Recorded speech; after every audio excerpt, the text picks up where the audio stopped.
Jackson became a national hero when in 1814 he fought the Battle of Horseshoe Bend against 1,000 Creeks and killed 800 of them.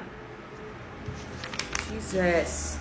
With few casualties on his side. His white troops failed in a frontal attack on the Creeks, but the Cherokees with him promised governmental friendship if they joined the war, swam the river, came up behind the Creeks, and won the battle for Jackson.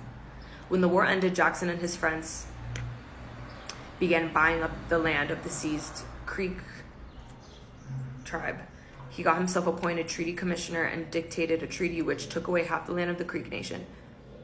It was the largest single Indian cession of Southern American land. It took land from Creeks who had fought with Jackson, as well as those who had fought against him. And when Big Warrior, a chief of the friendly Creeks, protested, Jackson said, "Listen, the United States would have justified by the Great Spirit had they taken all the land of the nation. Listen, the truth is the great body of the Creek chiefs and warriors did not respect the power of the United States. They thought we were an insignificant nation, that we would be overpowered by the British. They were fat with eating beef. They wanted flogging. We bleed our enemies in such cases to give them their senses."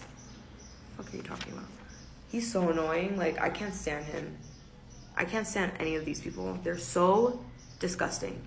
Jackson had conquered the cream of the Creek country, and it would guarantee southwestern prosperity. He had supplied the expanding cotton kingdom with a vast and valuable acreage. It always comes down to money. Money, agriculture, trading. They're willing to do anything. Jackson's 1814 treaty with the Creeks started something new and important. It guaranteed Indians individual ownership of land, thus splitting Indian from Indian, breaking up communal landholding, bribing some with land, leaving others out, introducing the competition and conniving that marked the spirit of Western capitalism.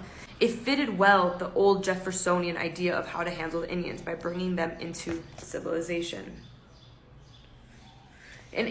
Between 1814 to 1824, in a series of treaties with the Southern Indians, whites took over 3/4 of Alabama and Florida, 1/3 of Tennessee, 1/5 of Georgia and Mississippi, and parts of Kentucky and North Carolina. Jackson played a key role in those treaties, and according to Rogan, his friends and relatives received many of the patronage appointments as Indian agents, traders, treaty commissioners, surveyors, and land agents, which AKA, he put all his people to make decisions so that they could steal.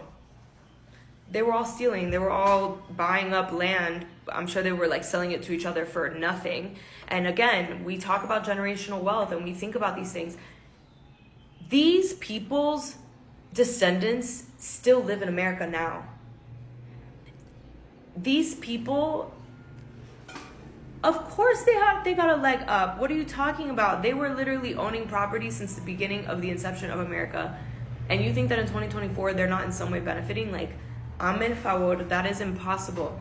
That is impossible. They are absolutely benefiting from this shit. And that's why I don't understand why people cannot understand the concept of privilege and white privilege especially. Like, what are you talking about?